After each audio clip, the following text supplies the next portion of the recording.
Hey everybody, and welcome back to my channel, where today we are going to be doing my June wrap up. So we're going to talk about everything I read in the month of June. And I read 7 books, and more than half of them, 4 to be exact, are in the October Day series by Shannon Maguire. So I read One Salt Sea, Ashes of Honor, Chimes at Midnight, and The Winter Long, all by Shannon Maguire. And they are books 5, 6, 7, and 8 in the October Day series. So the October Day series is an adult urban fantasy series that follows our main character of October Day. And she is half human, half fae, and a knight in the fairy realms. And she tends to get thrown at these really weird problems because she keeps solving these really weird problems. And so starting with One Salt Sea, which was book 5, in this book, the local, or like in the next kingdom over, the Undersea Kingdom, the Duchess in charge has her 2 children going missing, and she suspects that the land fae are involved and declares war on them unless they can produce her children. And so Toby, who is part of the land kingdom, decides to try to track down these kids in an effort to stave off this war that the land they cannot even hope to win. And the story goes from there. And I really, really like this story. It has so much good stuff going for it. Like, the world building expansion is great. We get to see the undersea for the first time. I love Toby in this particular book because it really feels like she's hit her stride. We get great backstory with one of our great characters, the Lushak. Like, this is probably the most backstory we've gotten about the Lushak, and it's fascinating. And we're very clearly laying threads for the future. So Shannon Maguire has said that she is telling this story in 4 book arcs. There is like a huge overarching plot as well, but like there's mini arcs within the series, and they happen in 4 book sets, right? And so book 5 is clearly the start of the next set. And so because this is a reread for me, all of these books are rereads, I can actually see the start of so many of those threads, and it was just really, really fun to see. There was a few drawbacks. First and foremost, it's another missing kids story. We have had a lot in this series, and by this point in rereading, I'm always a little bit like dragging because of it, because they're not kind to children, and we're dealing with the parents who are, grieving and fearful, and like it's just a really rough kind of storyline. And it makes sense thematically, since we are dealing with the fae, and the fae have in our actual myths have always been known as children stealers. So it makes sense thematically. It's rough, and it's always a little bit, when I get to book 5, I'm always a little bit like, okay, I know it's another missing kids story, but in this instance, it's okay because there's so much other stuff going on that really is interesting. And the other issue is that our cast of characters is starting to get so large that they just don't get very much page time, which is always sad when like your favorite side character doesn't really make the cut for that story, which is more of a problem going forward in this series. But overall, I still think it's really great, and I gave it 4.5 stars. And then Ashes of Honor is another missing kids story. So one of the people that Toby has known for a very long time comes to her and says, the kid that I never even knew existed is missing.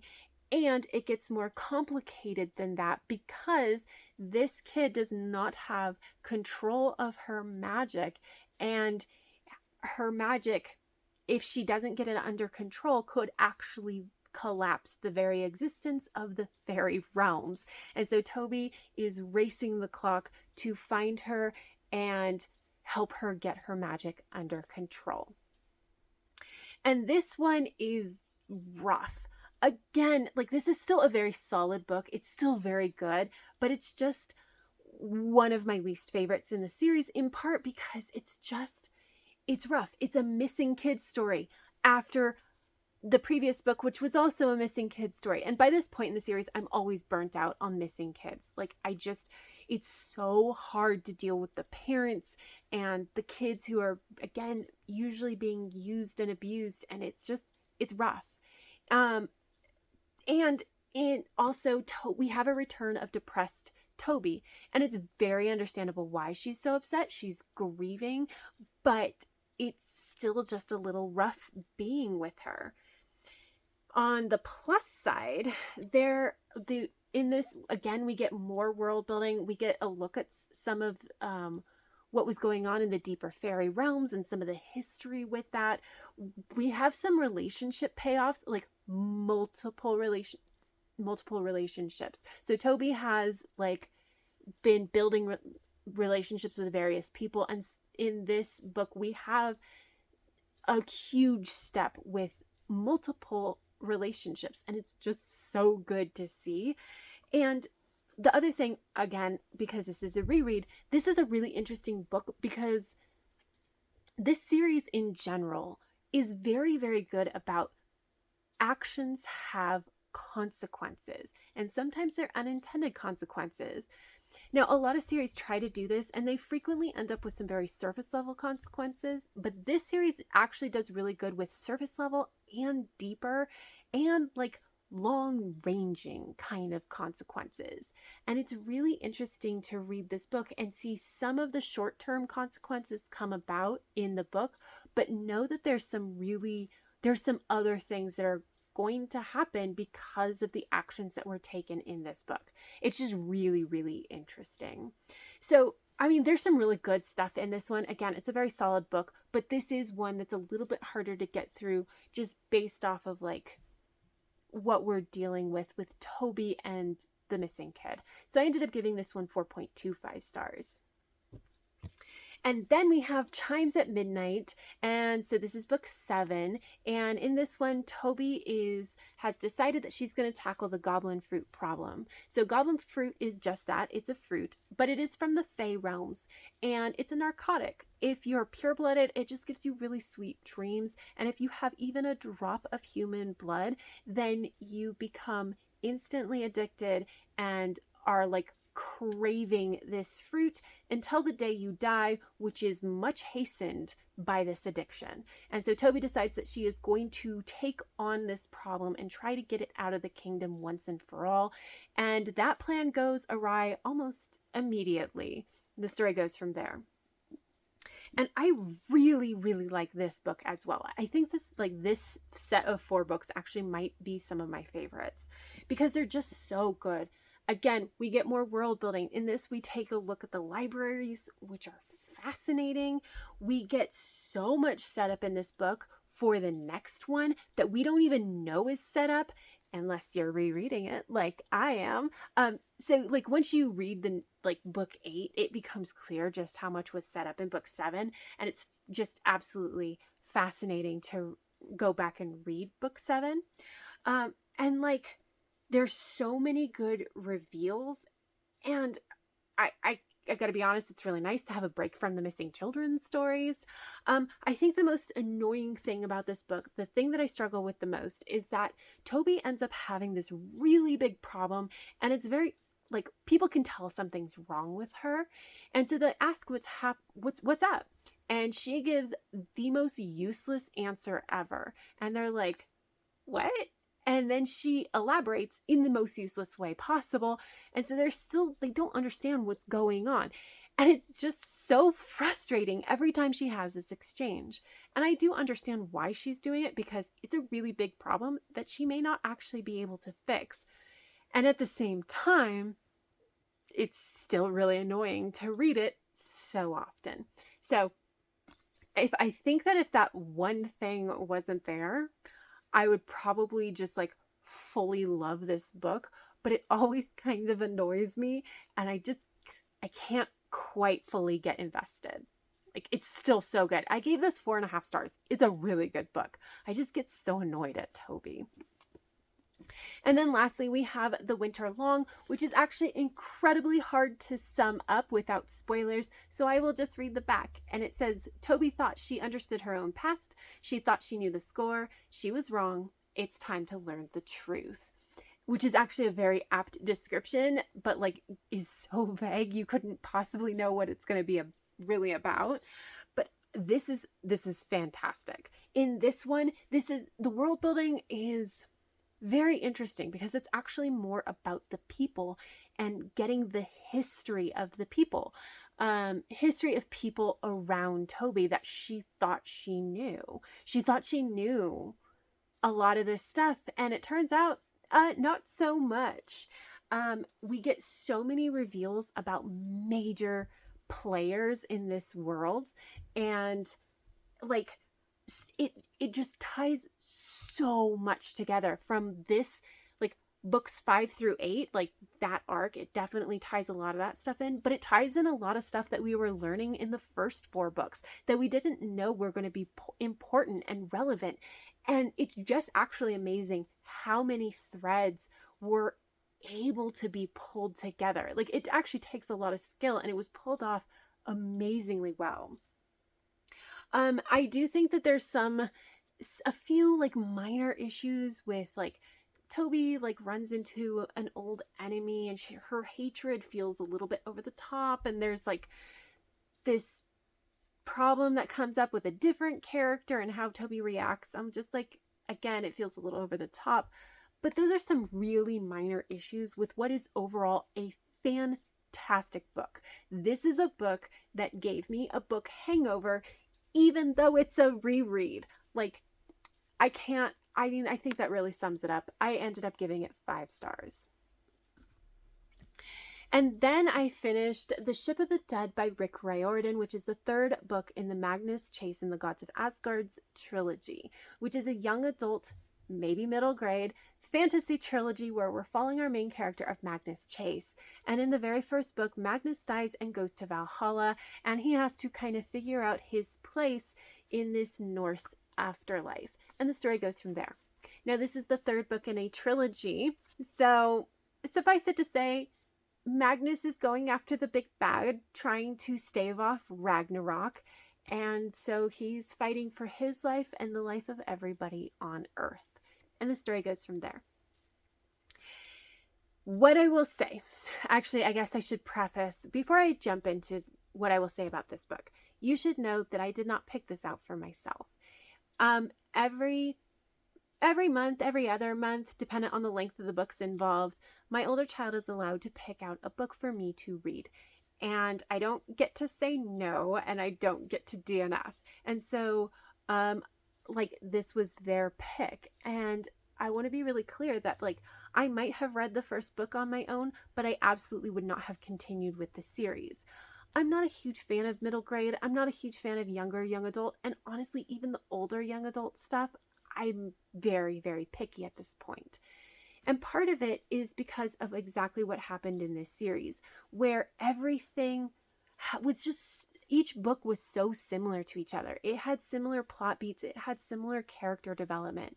So even though the story itself was different, it felt so familiar that I was just bored. It felt very much like those old police procedurals that are like TV shows that are like super episodic. It's going to be a different story every time, but it always feels so familiar because it follows the same basic formula. And that's what this book, this trilogy felt like. So with book 1, I actually did like it well enough, but book 2, again, we followed the similar plot beats, the similar character development. And what I found was that I was bored because it was so familiar. And so then I wasn't as invested in the story. I wasn't as invested in these characters, which meant that when I came to book 3, where it's the big thing, we're trying to keep Ragnarok from happening, I didn't care. I knew that Magnus Chase was going to prevail in the end, and I didn't know exactly how we were going to get there, but I knew the general idea. Ragnarok would be averted, and all of the characters would maybe not be happy, but would end up where they needed to be, and nobody was going to die. I knew that, and so I was just like, do I really have to read it to get to the end? And I did, but it felt much more like a slog. Which is all of this to say, it's a me problem, not a book problem. Because realistically, looking at it, that's just a kind of a convention for middle grade books. And I just don't like that. And I think that otherwise, this is actually a pretty well executed version of it. It's just not what I want. And so, yeah, this just really wasn't for me. I will say that this series, though, does have excellent diversity. And it's like one of our characters is Muslim, and we have a deaf character, and we have a gender fluid character, and other things as well. And it's like third level diversity. So it's like first level is, do you have characters that are different from each other at all? Like, are they allowed to exist in the story? And then second level is more like, is their culture, are they allowed to like have their own culture and have it be part of the story? And then like third level is like, the differences actually have an impact on the plot. And that's actually where this is. So for example, our Muslim character is actually it's in the middle of Ramadan. This is taking place in the middle of Ramadan, and so she is fasting from sun up to sundown. No food, no drink. And it's something that is discussed, like is that the right thing to be doing when literally like Ragnarok, the end of the world, is at stake? And I love it. And I like how it's approached as like a legitimate concern, but isn't really like judgmental about the choice being made. I really, really appreciate that. So I really think that's done very, very well. I did end up giving this 3 stars because it's just not for me. And moreover, I'm going to have to rethink how I approach talking about the books that my kiddo picks out for me, because I haven't liked pretty much any of them, and I don't want to keep trashing books that I'm reading that I didn't pick out for myself. So yeah, 3 stars, not for me, still a good example of what it's trying to do. And then I read A Psalm for the Wild Built by Becky Chambers, which is the first book in the Monk and Robot series, which is a science fiction novella series, and it's set in the future, and basically robots have gained sentience, and when they did, they stopped working for the humans and just went into the forest, and we're like, we're gonna live our own lives, we'll check in. Enter our main character of Dex, who is a tea monk, and they go on a route between all the different communities and basically offer tea, offer an ear for people to give them their problems. And they are on the road when a robot comes out of the forest and asks a very straightforward but very difficult to answer question. What do you need? And the story goes from there. And I really like this. I thought it was slow, and the plot is a little bit thin, but I still really appreciated it. And I loved this world that Becky Chambers has built. It's really comfortable, and it's not a utopian, but there's no major problems either. So it's just, it's a world where like there's no threat of war. It seems like everybody's basic needs are kind of taken care of, and everybody has problems because we're human, but they're not major problems. And it was really lovely to see a world like that. And I love that this book actually grapples with some major questions. And it's really like, once you have your basic needs met, you can really move on to these larger questions of, why am I here? And what is my purpose? And like, how do I find fulfillment? But moreover, it grapples with another question that I think a lot of books leave off, which is, if I'm feeling unfulfilled, even when my basic needs are being met, and I actually have a job that is making a positive impact on my community, like, if I don't feel fulfilled from that, am I a terrible person to want more? And I love that question is being asked, because it's important, and it frequently gets left off. Now, that message that we have is pretty pointed throughout this book. It is the main purpose of this story. And even knowing that, I do think that it kind of, at points in the story, it's so much in the forefront that I was the like actual story ended up taking a backseat in a way that I didn't necessarily appreciate. And so I think that if we could have backed off in a couple places, I would have absolutely adored this book. As it stands, I still really, really like it, and I ended up giving it 4.5 stars. And then the last thing that I read was The Girl of Fire and Thorns stories by Ray Carson. So that is The Shadow Cats, The Shattered Mountain, and The King's Guard. And these are 3 prequel stories set before the Girl of Fire and Thorns trilogy. And it's following, like, the premise of these stories is basically it follows 3 different characters from the trilogy: Elodia, Hector, and Mara. And these stories are supposed to be pivotal moments from their history that really had an impact on them as people, helped them shape them into who they are, basically. So what I think about this collection is that one of the stories did that, but I don't know that all of them did that. So we'll start with Elodia's story. And I did not really like Elodia's story. First of all, I don't think it delivered on that promise that we're going to have a better understanding of Elodia as a character. I didn't think we did. And at the end of the story, I had more questions than what got answered.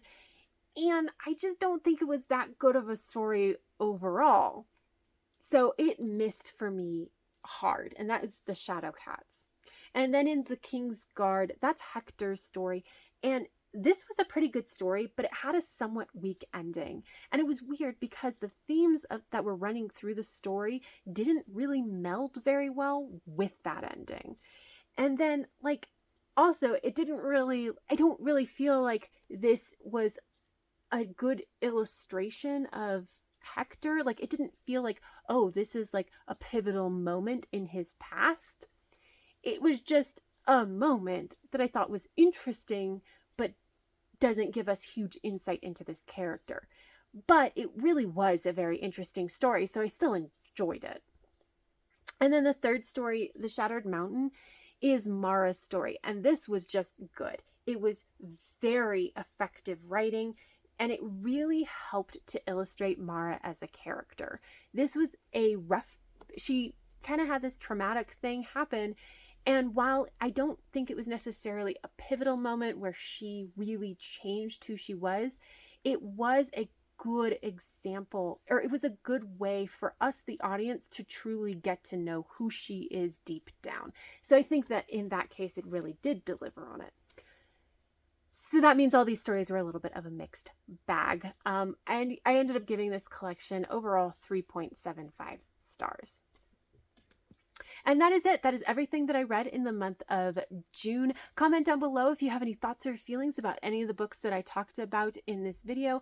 But that is all I have. So if you like this video, please give it a thumbs up. Subscribe if you want to. And until next time, have happy reading, and I will see you in my next video.